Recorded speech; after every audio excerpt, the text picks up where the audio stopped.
कैसे हो आप sir? Hope you all are fine. एस्टेट 2023 के लिए हमने प्रिपरेशन स्टार्ट की थी और उसमें हमने पीजीटी केमिस्ट्री के लिए क्वेश्चन पेपर सॉल्व करने शुरू किए थे।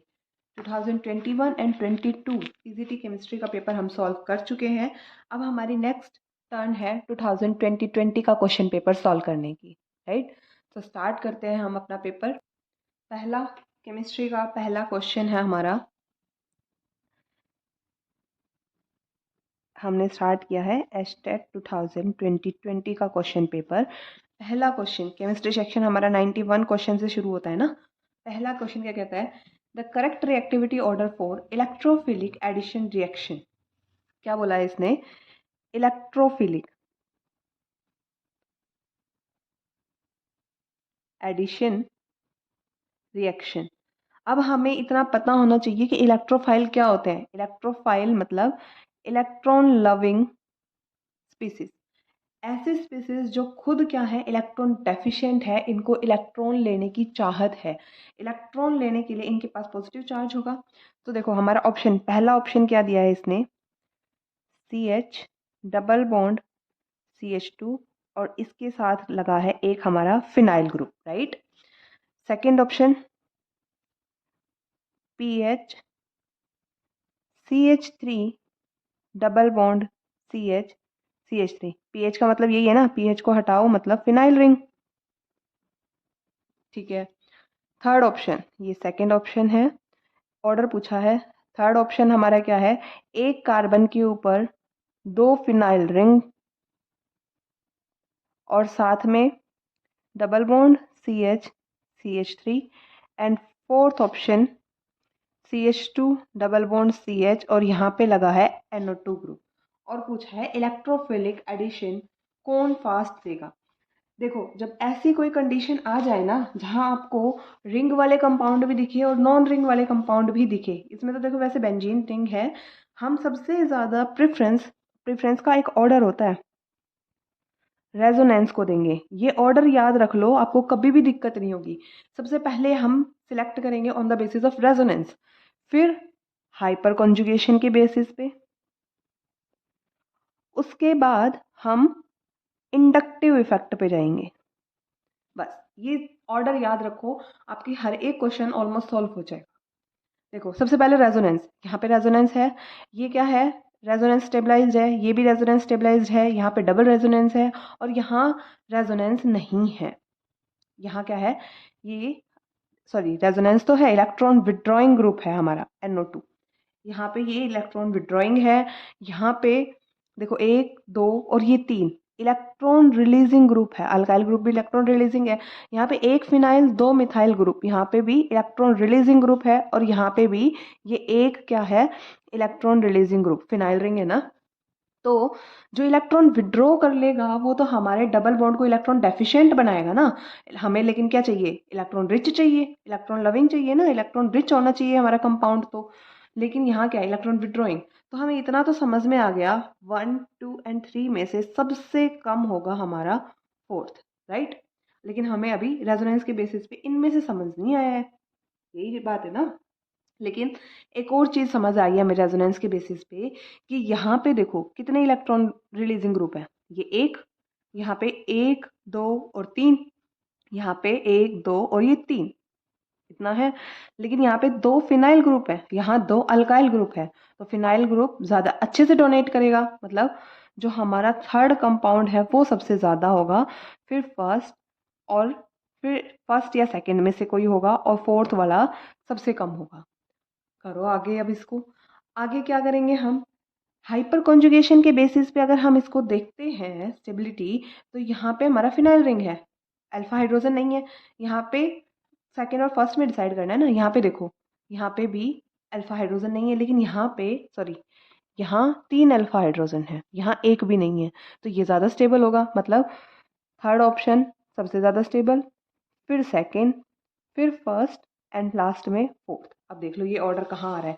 वैसे तो हमारा देखो जो हमने पहले डिसाइड किया था कि फोर्थ सबसे कम, उसी बेसिस पे हमारे ये दो ऑप्शन आ जाते हैं, फर्स्ट और फोर्थ ऑप्शन हमारा कैंसिल हो गया।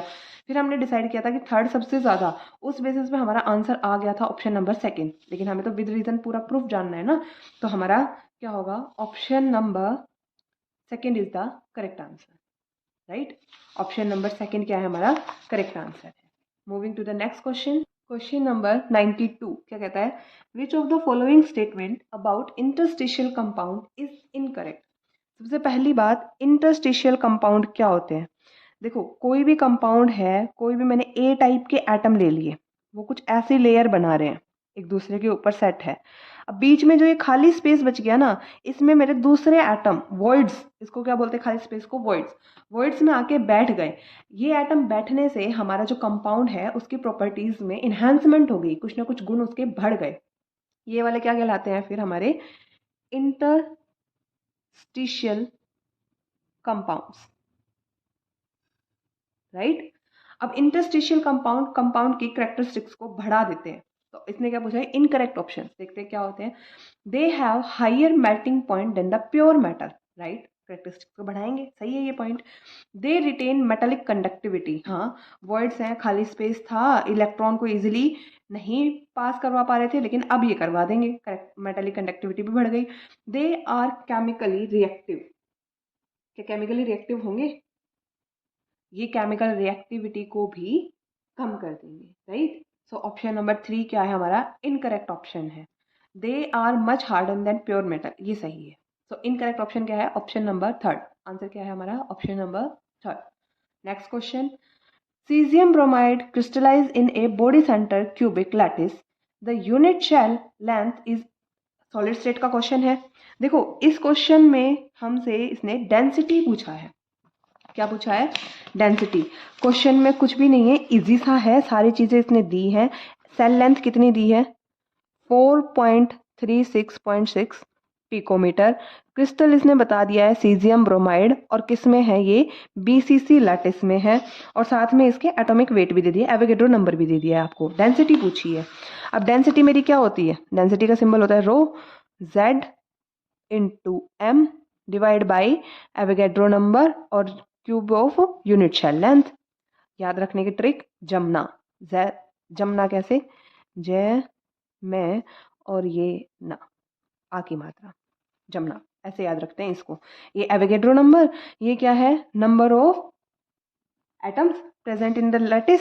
देखो यहाँ बीसीसी, बीसीसी में हमें पता है एटम कॉर्नर पे भी प्रेजेंट होता है, बॉडी सेंटर में, बीसीसी से के अकॉर्डिंग तो हमारा जेड आना चाहिए 2, लेकिन इसने क्या दे दिया है, सीजियम ब्रोमाइड, एक लैटिस में एक ही मॉलिक्यूल प्रेजेंट होता है सीजियम ब्रोमाइड का। इस क्वेश्चन में बस गलती यही होती है कि यहाँ हमें जेड की वैल्यू 1 लेनी है, 2 नहीं लेनी बीसीसी को देख के। सीजियम ब्रोमाइड एक लैटिस में तो एक ही, सीजियम अगर कॉर्नर पे है तो ब्रोमाइड सेंटर में प्रेजेंट होगा, राइट, सॉरी, सीजियम बड़ा एटम है ना, सीजियम बॉडी सेंटर में होगा, ब्रोमाइड 8 कॉर्नर पे प्रेजेंट होगा, टोटल मॉलिक्यूल तो एक ही प्रेजेंट हुआ ना, तो यहाँ पे हम जेड की वैल्यू लेंगे 1। मॉलिक्यूलर वेट इसने कितना दिया है, सीजियम का 133, ब्रोमीन का 80, इतना तो याद भी रखना है, राइट, इंटू 130 प्लस 80, राइट, 133 है भाई, 133 plus 80 divide by Avogadro number 6.022 into 10 raise to the power 23, और ये क्या दिया है पिकोमीटर में। अब यहाँ यूनिट देखो, ग्राम सेंटीमीटर क्यूब में दिया है, तो पिकोमीटर को सेंटीमीटर क्यूब में बदलने के लिए क्या होगा, 1 पिकोमीटर हमारा होता है 10 टू द पावर -10 सेंटीमीटर के बराबर, राइट। तो क्या हो जाएगा हमारी ये ए की value 436.6 into 10 raise to the power -10 centimetre, और ये ग्राम में है। इसको पूरे को कैलकुलेट करो, क्या आएगा, 1 और ये सॉरी 213 ग्राम डिवाइड बाई 6.022, और ये 10 टू द पावर 23 इंटू 436.6, और इसका क्या हो जाएगा क्यूब, और 10 to the power -30 centimetre cube. जब इस पूरे को हम सॉल्व करेंगे, कैलकुलेशन है, इजी है, इस कैलकुलेटर से या कैसे भी अभी तो कर सकते हो, एग्जाम में कैलकुलेटर अलाउड नहीं होता, राइट। जब इसको कैलकुलेट करोगे आएगा 4.25 ग्राम पर सेंटीमीटर क्यूब, राउंड फिगर में करके इसकी कैलकुलेशन कर लेना, right. So option number 4 is the correct answer. इसमें याद रखने की बात यही है कि हमें z की वैल्यू 1 लेनी है, BCC को देखते ही z2 पुट नहीं करना है। ओके, नेक्स्ट क्वेश्चन पे मूव करते हैं। क्वेश्चन नंबर 94 क्या कह रहा है? ऑर्गेनिक स्पेक्ट्रोस्कोपी का क्वेश्चन है। An organic compound having molecular weight formula C3H6O gives triplet at 1.5 ppm। देखो 94 में इसने क्या क्या दिया है? ऑर्गेनिक कंपाउंड है, फॉर्मूला है C3H6O और गिव्स ट्रिपलेट तो दे रहा है 1.05 ppm पे, क्वार्टेट दे रहा है ये 2.3 ppm पे, एंड और ये क्या दे रहा है? एक सिंगलेट दे रहा है हमारा 9.77 ppm पे। देखो एक सिग्नल ये ऐसा देता है जिसको देख के हम डायरेक्ट ऑप्शन को हिट कर सकते हैं। इसने क्या दिया है? 9.77 ppm पे सिंगलेट। अब ये पता होना चाहिए ये होता है हमारा C डबल बॉन्ड O का, कार्बोनिल कार्बन का। अब इसमें कार्बोनिल कार्बन देख लो कहाँ है? ये तो कार्बोनिल नहीं है, ये भी नहीं है, यहाँ पे भी नहीं है, सीधा सा यहाँ पे है carbonyl carbon. Option number 4 is the correct answer. बाकी एक बार बाकी ऑप्शंस भी देख लो। देखो इसने सिग्नल ही 3 दिए हैं हमारे, राइट। अब यहाँ देखो, एक हाइड्रोजन, दूसरी टाइप का, तीसरी टाइप का, 4 सिग्नल तो नहीं है हमारे कहीं भी। 1 2 3 4 नहीं है 4 सिग्नल। फिर 1 2 3, लेकिन यहाँ पे ये क्या है? इसकी वजह से यहाँ 2 हाइड्रोजन है, 2 हाइड्रोजन का यहाँ मिलेगा डबलेट। डबलेट का तो कोई डाटा ही नहीं है इसमें। सो ऑप्शन नंबर 4 क्या है हमारा? करेक्ट आंसर है, राइट। आगे मूव करो 95। क्वेश्चन नंबर 95 क्या कहता है? An on addition of 1 milliliter solution of 10% NaCl to the 10 ml gold sol in the presence of 0.025 gram of starch, the coagulation is just prevented. The gold number of starch is, gold number of starch पूछा है इसने। देखो एक बारी, gold soul की definition क्या होती है? देखो गोल्ड नंबर क्या कहता है? The number of milligram of a protective colloid required to prevent the coagulation of 10 ml gold sol when 1 ml of 10% NaCl solution is added। तो इसने हमारे क्वेश्चन में देखो बाकी डाटा सारा सेम दिया है ना। 10% इसने क्या बोला है? NaCl सॉल्यूशन, यहाँ पे भी 10% NaCl। 10 ml of gold sol, इसने भी 10 ml ऑफ गोल्ड सोल दिया है। कितने मिलीग्राम ऐड करें हम? लेकिन इसने यहाँ क्या दिए हैं? ग्राम ऑफ स्टार्च दिया है, मतलब 0.025 ग्राम ऐड किया है। अगर हम इसको मिलीग्राम में कन्वर्ट कर दे तो आंसर आ जाएगा हमारा। बिल्कुल इजी सा क्वेश्चन है, इसमें कुछ भी नहीं करना, बस ग्राम को मिलीग्राम में कन्वर्ट करना है, बाकी पूरी डेफिनेशन ही दी हुई है। तो हमें पता होना चाहिए 1 ग्राम इक्वल्स टू 10⁻³ मिलीग्राम होते हैं। कर दो कन्वर्ट, 0.025 इंटू 10⁻³ क्या आ जाएगा? 25 मिलीग्राम। हमारा आंसर आ गया, बस इजी है बिल्कुल।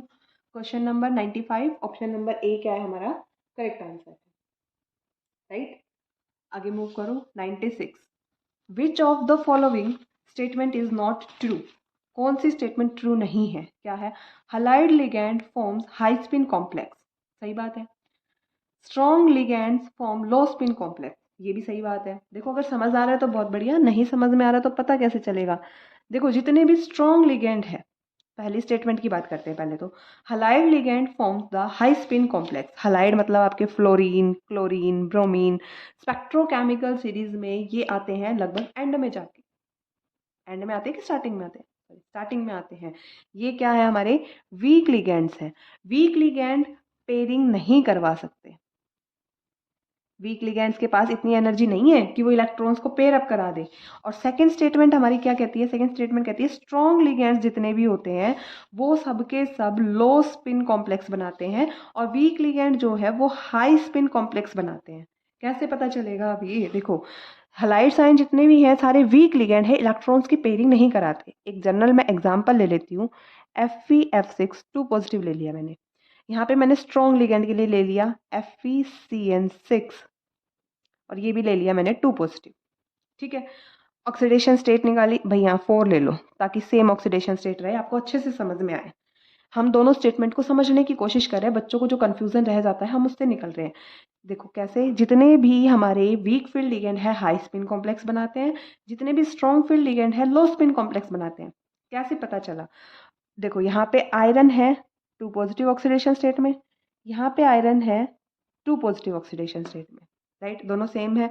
2 पॉजिटिव का मतलब हम इलेक्ट्रॉनिक कॉन्फ़िगरेशन लिखने लगेंगे आर्गन 18 4s 0 और ये क्या बचेगा 3d6, 2 इलेक्ट्रॉन दे देगा ना s में से, यहाँ पे भी क्या बचेगा 3d6। ऑक्टाहेड्रल कॉम्प्लेक्स है, ये भी ऑक्टाहेड्रल कॉम्प्लेक्स है। ऑक्टाहेड्रल में हमारी ऑर्बिटल की स्प्लिटिंग होती है, ये 5d जनरेट ऑर्बिटल होती है हमारी, 3 नीचे चली जाती है और 2 हायर एनर्जी में शिफ्ट हो जाती है। जब हम इनकी फिलिंग स्टार्ट करते हैं, ये वीक लिगेंड है, इलेक्ट्रॉन की पेयरिंग नहीं कराएगा, तो क्या 1 2 3 4 5 और ये 6th इलेक्ट्रॉन। ऐसे ही यहाँ पे 3 नीचे ऑर्बिटल रहेंगे, 2 ऊपर, लेकिन ये स्ट्रॉन्ग लिगेंड है, पेयरिंग करा देगा, पेयरिंग कराएगा तो 1 2 3 4 5 एंड 6th इलेक्ट्रॉन। अब यहाँ स्पिन काउंट करो, ये प्लस हाफ ये माइनस हाफ एक दूसरे को कैंसिल कर देंगे, plus half 1 plus half, total spin मेरी आ गई यहाँ पे 2। यहाँ देखो plus half minus half cancel, plus half minus half cancel, plus half minus half cancel, spin आ गई 0। ये स्पिन ज़्यादा है ना उसके कंपैरिजन में, तो इसलिए इनको क्या बोला हाई स्पिन कॉम्प्लेक्स। ये स्पिन कम है इसलिए इनको क्या बोला लो स्पिन कॉम्प्लेक्स। तो पहली दोनों स्टेटमेंट प्रूव हो गई। Halide ion form high spin complexes, strong ligands form लो स्पिन कॉम्प्लेक्सेस। ठीक है, ये दोनों तो सही है, इसने पूछा क्या है कौन सी ट्रू नहीं है। फिर देखो Fe F6 3 नेगेटिव दिया है इसने कॉम्प्लेक्स और पूछा ये इनर स्फीयर है या आउटर स्फीयर कॉम्प्लेक्स है। Fe F6 3 नेगेटिव, यहाँ पे आयरन 3 पॉजिटिव ऑक्सीडेशन स्टेट में, आयरन एटॉमिक नंबर 26 क्या होगा आर्गन 18 4s2 3d6, 3 पॉजिटिव मतलब 3 इलेक्ट्रॉन दे दिए, 2 यहाँ से देगा 1 यहाँ से। Fe3 पॉजिटिव क्या बच गया हमारे पास 3d5 बच गया। 3d5 है तो 1 2 3 4 5 और वही ऑक्टाहेड्रल कॉम्प्लेक्स, 3 ऑर्बिटल नीचे स्प्लिट हो गई, 2 ऑर्बिटल ऊपर स्प्लिट हो गई। पहले इनिशियली इलेक्ट्रॉनिक कॉन्फ़िगरेशन हमारी कुछ ऐसी है, आफ्टर स्प्लिटिंग ऑक्टाहेड्रल कॉम्प्लेक्स बच गया, लेकिन क्या है ये वीक लिगेंड पेयरिंग नहीं कराएगा, तो 1 2 3 4 5 यही रहेगा ना। आगे जो ऑर्बिटल होंगी हमारी D5 1 2 3 4 5, फिर 4s ये 3d ये 4s एंड देन 3p, यही होगा ना। तो पांचों के पांचों ऑर्बिटल इसके फिल्ड है, तो F को कहाँ जाना पड़ेगा S P और फिर आगे D में, मतलब क्या होगा ये एक आउटर स्फीयर कॉम्प्लेक्स होगा ना कि इनर स्फीयर। तो हमारी गलत स्टेटमेंट कौन सी आ गई, स्टेटमेंट 3 क्या है हमारी फॉल्स है, ये भी क्या है सही है। NiCl4 Ni3d8 D8 D full fill रहेगा तो ये आगे बाहर वाले कॉम्प्लेक्सेस बनाएगा, राइट। तो ऑप्शन नंबर 3 क्या है मेरा करेक्ट आंसर। अगले क्वेश्चन पे मूव करते हैं। क्वेश्चन 97 क्या कहता है, PAN is chemistry in everyday life class 12, sorry polymer का क्वेश्चन है ना, ये पॉलीमर का है। PAN इज, PAN क्या होता है हमारा परऑक्सी acyl nitrate. Question number 97 option number 3 क्या है हमारा करेक्ट आंसर। 98 पे मूव करो।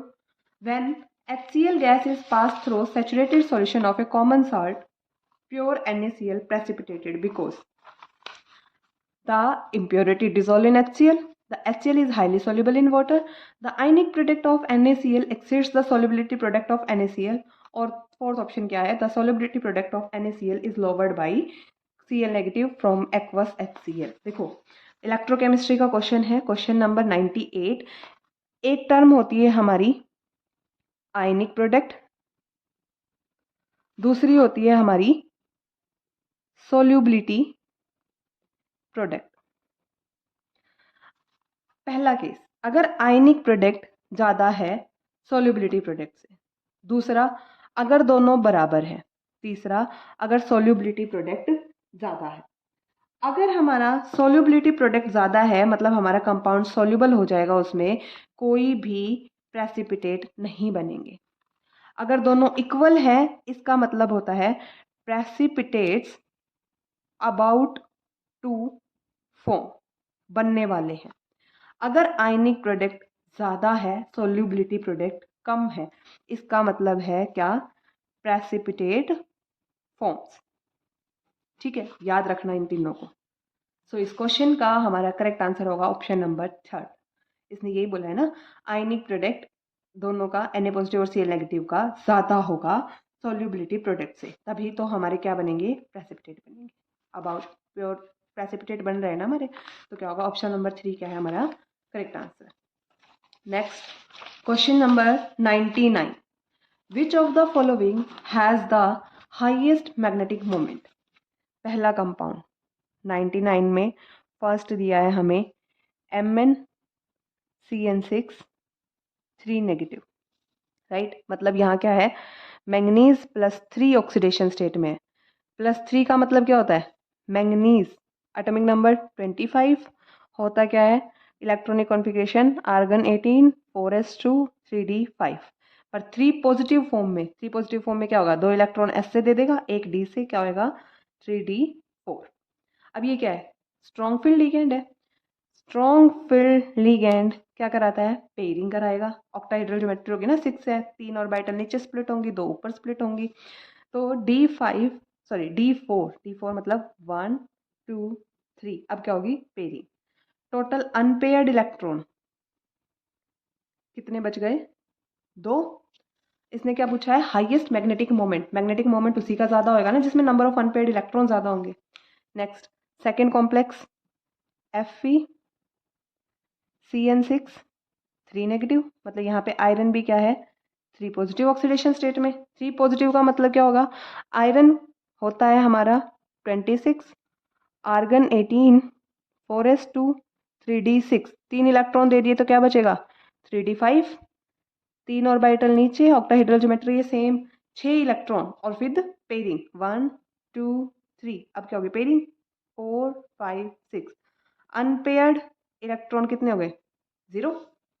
थर्ड ऑप्शन FeF6 3 नेगेटिव, वही same, iron 3 positive oxidation state में है, लेकिन इस बार क्या है, ये हमारा वीक लिगैंड है। वीक लिगैंड है तो पेयरिंग नहीं होगी, 1 2 3 4 एंड 5।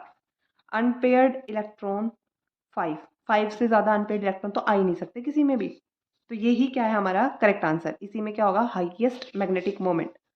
नेक्स्ट एक बार दे चेक कर लो, कोबाल्ट क्या है 3 पॉजिटिव ऑक्सीडेशन स्टेट में, और 3 पॉजिटिव ऑक्सीडेशन स्टेट में कोबाल्ट क्या होता है 3d6 होगा, तो वही 1 2 3 4 5 और ये 6 इलेक्ट्रॉन पेयरिंग हो गई ना। अनपेयर्ड इलेक्ट्रॉन कितने बच गए 4, तो हाईएस्ट इसमें है, तो हाईएस्ट मैग्नेटिक मोमेंट भी इसी में ही होगा। मैग्नेटिक मोमेंट का फॉर्मूला क्या होता है, μ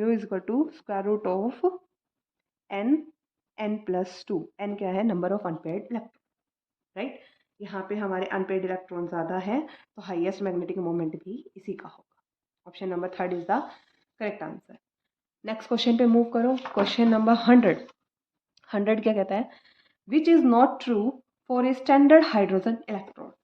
देखो स्टैंडर्ड हाइड्रोजन इलेक्ट्रोड नाम में ही क्या है, स्टैंडर्ड, मतलब कंडीशंस इसकी क्या होंगी, स्टैंडर्ड कंडीशन। और स्टैंडर्ड टेम्परेचर कितना होता है, नियर अबाउट 25 या 27 डिग्री सेल्सियस, प्रेशर नियरली 1 बार। तो देखो, और कंसेंट्रेशन कितनी होगी 1 मोलर। ये क्या है, हमारी स्टैंडर्ड कंडीशंस है। The hydrogen ion concentration is 1 m, सही है ये तो। टेम्परेचर 25 डिग्री सेल्सियस, ये भी कंडीशन सही है। प्रेशर ऑफ हाइड्रोजन इज 1 बार, ये भी सही है। तो सीधा सा आंसर तो आ गया हमारा, ऑप्शन नंबर 4 इज इनकरेक्ट, मतलब यही हमारा आंसर। इसने नॉट ट्रू ही पूछा है ना।